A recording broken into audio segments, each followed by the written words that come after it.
గొప్ప diamond jewellery sale carrot కు 4000 రూపాయలు తక్కువ. మేమిచ్చేది ఇంటర్నేషనల్ క్వాలిటీ సర్టిఫికేట్. ఈ ఆఫర్ కొద్ది రోజులు మాత్రమే. కార్పొరేట్ కాలేజీలు కానీ లేదంటే కొన్ని సెలెక్టెడ్ స్కూల్స్ కానీ వాళ్ళు ఏం చేస్తున్నారంటే intermediate first year syllabus 8th చెప్తున్నారండి, intermediate second year syllabus 9th చెప్తున్నారండి. ఇది ఎంతవరకు కరెక్ట్ అలా చెప్పొచ్చా చెప్పకూడదు? చూసారా క్లియర్ గానే స్కూల్స్ లోను జరుగుతుంది అనుకోండి. అదే జరుగుతుందండి. ఇంటర్మీడియట్ ఫస్ట్ ఇయర్ సిలబస్ ఎక్కడ అంటే మీరు హైదరాబాద్ కాకుండా మిగతా చోట్ల కూడా జరుగుతుంది. Kakinada, Rajahmundry. Intermediate first year syllabus ని 8th చెప్తారండి, ఇంటర్మీడియట్ సెకండ్ ఇయర్ సిలబస్ ని 9th చెప్తున్నారు.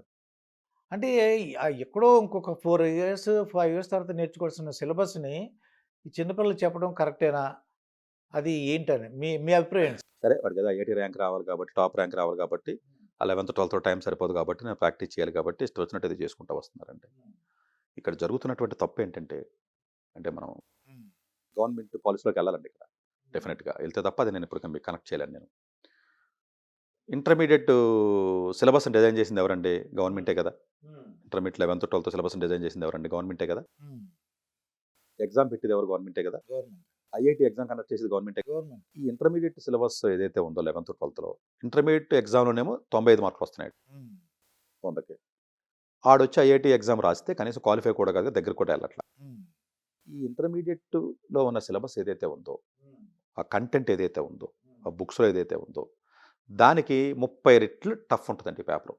30 2-3 కాదు 30 టైమ్స్ టఫ్నెస్ పెట్టాడు కదా. ఇది ఎవరు పెట్టారు? గవర్నమెంటే కదా.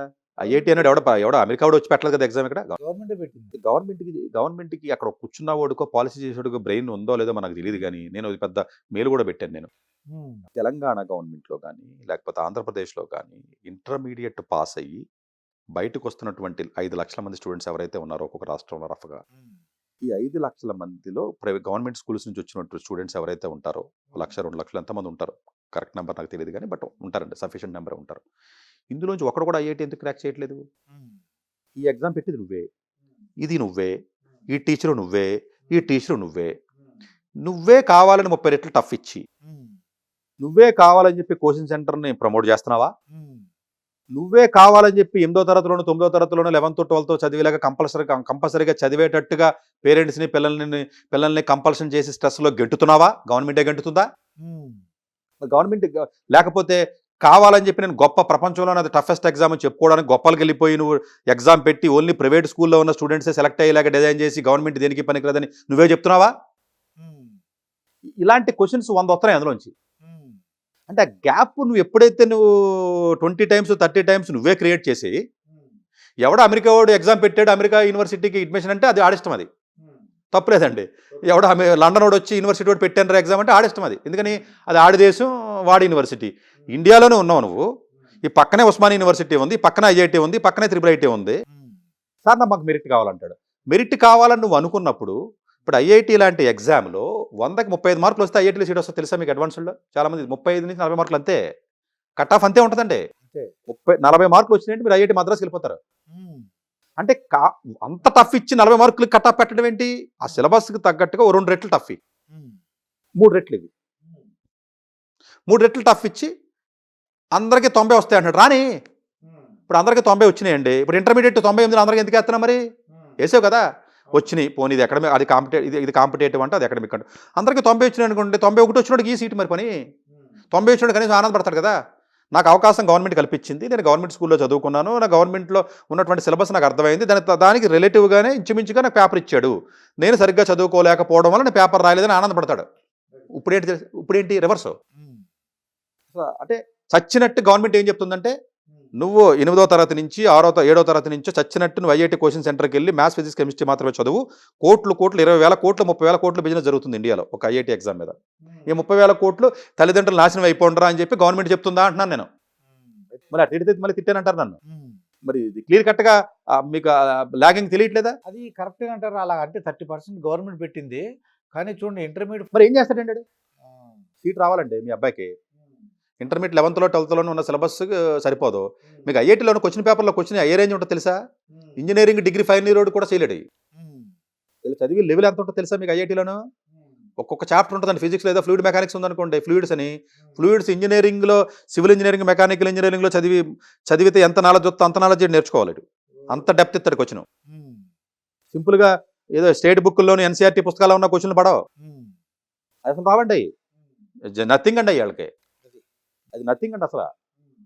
అడ్వాన్స్ నేను మెయిన్స్ చెప్పట్లా, అడ్వాన్స్ అంటే నేనేమంటానంటేనంటే తప్పనిసరి పరిస్థితులు వెనక్కి వస్తున్నారు. కానీ ఇక్కడ జరిగే నష్టం ఏంటంటే ఇలా వెనక్కి వచ్చి 8 నుంచి 9 నుంచి చదువుతున్నప్పుడు ఇంత సిలబస్ని ఆ చిన్నపిల్లడికి ఇస్తే తీసుకుంటాడా? నెక్స్ట్ క్వశ్చనే కదా మరి, ఇప్పుడు మీరు అడిగింది అదే కదా. తీసుకోలేడు. ఎలా తీసుకుంటాడా? మీరు పట్టుకెళ్ళి 8వ తరగతికి ఇంత భోజనం పెడితే తింటాడా అంటే తినలేడండి. కానీ ఆ 100 మందిలో ఒక 1000 మందిలో 4-5 తీసుకునే కెపాసిటీ ఉంటుందండి, ఐక్యూ లెవెల్ ఎక్కువ ఉండేడికి. ఆ 5గురికి 6గురికి ఉపయోగపడి వాడు 8th, 9th, 11th, 12th అవగొట్టేసి తర్వాత 11th, 12th కొట్టి వెళ్ళిపోతున్నాడు ఐఐటికి. మిగిలినటువంటి 98 మందికి మొత్తం ఎట్టుగాడ నాశనం అయిపోతున్నారు వాళ్ళు. ఎలా నాశనం అవుతున్నారు? అందుకేదో కొంత లిమిటెడ్గా సెలెక్ట్ అవుతున్నారు. సెలెక్ట్ లిమిటెడ్ కావాలండి, అందులో ఒకటే లాగలిగేది. 100కి ఒకటి కూడా కాదు, 200కి 300కి ఒకటే. 50,000 మంది మీరు ఒక కార్పొరేట్ ఇన్స్టిట్యూషన్లో 50,000 మంది చదివితే అందులో మీకు 9th, 10th, 11th, 12th చెప్తే లాగగలిగే దమ్మున్న స్టూడెంట్స్ 50,000 మందిలో 1000 మంది కూడా ఉండరు, 500 మంది ఉంటారు. నేను top ranks point of view చెప్తున్నాను. కొంతమంది చదవకుండా కూడా డైరెక్ట్ ఓన్లీ 11th చదివి షార్ప్గా ఉంటారు అనుకోండి, 11th, 12th చదివి కూడా కొట్టేస్తారు. అది వేరే కేటగిరీ ఉంటారండి, ఎక్స్ట్రాడినరీ కేటగిరీ ఎప్పుడు ఉంటారండి. 100కు 2-3 ఎప్పుడు ఉంటారు కదండి. నేనేమంటానంటే ఆ స్కూల్ వెనక్కి తీసుకురావడానికి రీజన్ ఏంటంటే ర్యాంకులు కావాలి. ఈడేం చేస్తున్నాడు, పేరెంట్ మా అబ్బాయికి ర్యాంక్ రావాలి ఈడేస్తున్నాడు. పోనీ న్యాయం జరుగుద్దా? అందరికి సీట్లు ఎందుకు వస్తాయండి? 10 లక్షల మంది రాస్తేనేమో రిజర్వేషన్లు తీసేస్తే 10,000 సీట్లే ఉన్నాయి ఐఐటీలో. ఎట్లాగా రావు కదండి. మిగిలిన వాళ్ళు దేనికి పనికి వస్తున్నారు? Question mark. మిగిలిన వాళ్ళు వాళ్ళకి సోషల్ చదవరు, తెలుగు చదవరు, ఇంగ్లీష్ చదవరు, హిందీ కూడా చదవరండి, ఇలా ఏది చదవరు. ఓలా మ్యాథ్స్, ఫిజిక్స్, కెమిస్ట్రీ చదువుతారు. ఫైనల్ ర్యాంక్ కూడా రాదు. ప్లస్ పొద్దున్న 6ంటికి 7ంటికి సాయంత్రం 10ంటి దాకా కూర్చుంటాడు. ఇంట్రోవర్ట్ అయిపోతాడు, సోషల్ లైఫ్ ఉండదు, ఫ్రెండ్స్ ఉండరు, డల్గా ఉంటాడు, డిప్రెషన్లోకి వెళ్ళిపోతాడు, మిగతా సబ్జెక్టుల మీద నాలెడ్జ్ ఉండదు, ఒక కాగితం ఎత్తే చిన్న లెటర్ రాయలేడు, ఫైనల్గా ఇంజనీరింగ్లో టాప్ కాలేజీలో సీట్ రాదు. ఇది 98 మంది జరుగుతున్న అన్యాయం. ఒక ఇద్దరికి మాత్రం పికప్ అయ్యి కొట్టేస్తున్నారు. ఆ ఇద్దరు గురించి ఇప్పుడు బిజినెస్. ఆ ఇద్దరికి ర్యాంకులు చూపించి ఈ 98 మంది దగ్గర డబ్బులు లాగేస్తున్నారు. అంటే ఇంకా భయంకరమైన నిజాలు ఉంటాయి ఈ ఇండస్ట్రీస్లో. ఇప్పుడు ఈ హ్యాండ్ రైటింగ్ గురించి అంటే ఈ టెక్నాలజీ పెరిగింది కాబట్టి టీచర్స్కి పేరెంట్స్ కూడా డౌట్ ఉందండి. హ్యాండ్ రైటింగ్ గురించి కేర్ తీసుకోవాలా అక్కర్లేదా? అంటే హ్యాండ్ రైటింగ్ అనేది అంటే చిన్నపిల్ల 8th, 9th, 10th, 6th, 7th ఆ ఏజ్ వాళ్ళకి అయితే పోనీ 3rd క్లాస్ నుంచి అండి, 3rd నుంచి 10th వరకు అంటే టెక్నాలజీ టైపింగ్ అంతా వచ్చేస్తుంది. అసలు హ్యాండ్ రైటింగ్ అనేది డెఫినెట్గా తీసుకోవాలండి. ఎందుకంటే మనమేమి కంప్లీట్గా డిజిటల్ యుగంలోకి వెళ్ళిపోయి లేకపోతే కంప్లీట్గా మనమేమి ల్యాప్టాప్ల మీద లేకపోతే వాటి మీద లేకపోతే ట్యాబ్ల మీద చదువుకుని ఆ సిస్టమ్ అయితే ఉందో ఇంకా మనకి ఇంకా రాలేదు. ఇంకొకటి ఏంటంటేనంటే ఇప్పటికే మనం ఓన్లీ డిజిటల్గా టైప్ చేయడం అవన్నీ ఏదైతే ఉందో ఒక మెచ్యూరిటీ వచ్చిన తర్వాత ఒక పర్టికులర్ స్టేజ్లో చేస్తారంటే ఫస్ట్ ఏంటంటే చదవడం, రాయడం అనేది అయితే ఉందో బేసిక్ స్కిల్ అండి. అది ఒక స్టూడెంట్ ఉండవలసిన స్కిల్ అండి. డెఫినెట్గా రైటింగ్ మీద ఫోకస్ మీరు పెట్టాలి. ఎందుకు పెట్టాలి అంటేనండి, మీరు రేపు పొద్దున్న ఏదైనా ఎగ్జామ్ రాసినప్పుడు, ఇండియాలో ఉన్నాం కాబట్టి ఇండియా గురించి మనం మాట్లాడదామండి. ఎగ్జామ్స్ అన్నీ కూడా చేత్తో రాయాలి. ఓ సివిల్ సర్వీసో లేకపోతే గ్రూప్ 1 లేకపోతే ఇంకోటో ఈవెన్ ఎంబీఏకి వెళ్ళాలన్నా కూడా ఎస్ఏ రైటింగ్ అంటాడు. చాలా వరకు చేత్తో రాయాలి తప్ప కంప్యూటర్లో రాయడం లేదండి ఇప్పటికి. ఎస్ఏ రైటింగ్ ఉంది, అది ఇస్తాడండి. WAT అని ఒకటి ఉంటారండి, రైటింగ్ ఎబిలిటీ టెస్ట్ అని ఒకటి ఉంటుందండి. దాని ప్రకారం వెళ్ళి రాయాలండి. రాసినప్పుడు మీరు సరిగ్గా రాసినారు అర్థం అవ్వాలి కదా. అర్థం అవ్వకపోతే ఏం చేస్తాడు? ఆడేం చేస్తాడు? తక్కువ మార్కులు వేస్తాడు. లేకపోతే అర్థం కాకపోతే ఆడు ఎవడైనా ఏం చేయగలండి? ఎవడో చేసేది ఏం లేదు కదా. సో డెఫినెట్గా రైటింగ్ అనేది ఉంటుంది. రైటింగ్ బట్టి కూడా మనిషి యొక్క యాటిట్యూడ్ని గెస్ మనం పడతామండి. ఇప్పుడు ఫర్ ఎగ్జాంపుల్ ఏదో ఒక కంపెనీలో ఎవడో వచ్చాడండి ఎంప్లాయీ, వాడు రైటింగ్ బట్టి కూడా తెలియకనే ఒక ఇంప్రెషన్ పడుతుంది. ఇటు వంకరగా రాసేది ఎవడో బాబు అనిపిస్తూ ఉంటుంది. ఇంకొకటి మాటల బట్టి కానీ రాసే విధానం బట్టి కానీ జనరల్గా కొంత అసెస్మెంట్ అనేది కొంత గెస్సింగ్ అనేది ఉంటుందండి. డెఫినెట్గా రైటింగ్ అనేది ఏదైతే పిల్లలకు ఉన్నారో మీకు జనరల్గా మీకు 9th, 10th రాదండి. అసలు అలా మీకు జనరల్గా 5th, 6th, 7th అవి ఉంటాయి. సపరేట్గా బుక్స్ ఉంటాయి కదండి, రైటింగ్ బుక్స్ ఉంటాయి కదా. ఆ బుక్స్ పెట్టి రైటింగ్ మీద డెఫినెట్గా కొంత స్కిల్ అనేది రావాలి. అలా రావడం వల్ల ఏమవుద్దంటేనండి, ఇప్పుడు ఫర్ ఎగ్జాంపుల్ నేను ఒకటి, మీరు ఏదో ఒక ఎస్సే రాయాలండి, లేకపోతే ఏదో మెయిల్ చేయాలండి, లేకపోతే ఇంకోటి చేయాలి. ఒక పేపర్ మీద రాసుకుంటారు కదా, కొట్టి మార్చి ఫైనలైజ్ అయిన తర్వాత అయిపోతారు. అప్పుడే కదా నా ఫీల్ వస్తుంది. ఎవరికైనా అంతే కదండి, ఫస్ట్ రాసుకుంటారు కదండి, ఎవరైనా అంతే కదండి. ఇప్పుడు మేము ఆఫీస్లో ఉంటాం గవర్నమెంట్లో, మాకు స్టెన్నో ఉంటారు. స్టెన్నో డైరెక్ట్గా చెప్పగలమా మేము? డిక్టేషన్ చెప్పలేమండి. ఒక పేపర్ మీద రాస్తాం కొన్ని ఇంపార్టెంట్. రాసిన తర్వాత ఏం చేస్తాం? దాన్ని కొడతాము, చేస్తాము, మారుస్తాము, అది చేస్తాం, ఇచ్చేస్తాం, ఫైనల్గా ఇస్తూ ఉంటాం కొన్ని ఇంపార్టెంట్. సో రాయడం అనేది ఏదైతే ఉంటుందో డెఫినెట్గా ఎప్పటికీ ఉంటుందండి. న్యూస్ పేపర్ చదవడం మానేస్తారా? చదవాలి కదండి. యూట్యూబ్లోనో లేకపోతే ఇంకో చోట కాదు కదండి. చదవడంలో వచ్చి ప్లెజరు వినడానికి దానికి తేడా లేదంటే ఉంది కదండి. ఇప్పుడున్న జనరేషన్ మీరు ఒప్పుకోరా అన్న విషయం పక్కన పెట్టినా డెఫినెట్గా ఆ ఫీల్ కానీ ఆ ప్లెజర్ కానీ వేరు ఉంటుందండి. సో డెఫినెట్గా రాయడం కానీ చదవడం కానీ పిల్లలకి అలవాటు చేయండి. అది అవసరం కూడా. లాంగ్ రన్లో కూడా డెఫినెట్గా బెనిఫిట్ అవుతుందండి మీకు. బెనిఫిట్ అవుతుంది మీకు. ఇప్పుడు ఒక డాక్టర్ ప్రిస్క్రిప్షన్ రాయాలంటే రాయాలి కదండి.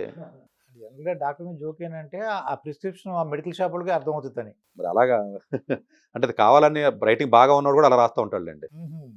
అంటే ఇంకొకరికి అర్థం కాకూడదని. అది. ప్లస్ డాక్టర్ అనిపించుకోవాలి కదా. తర్వాత ఒక ఇంట్లో 2-3 పిల్లలు ఉంటారండి. వాళ్ళు కొట్టుకుంటూ ఉంటారు.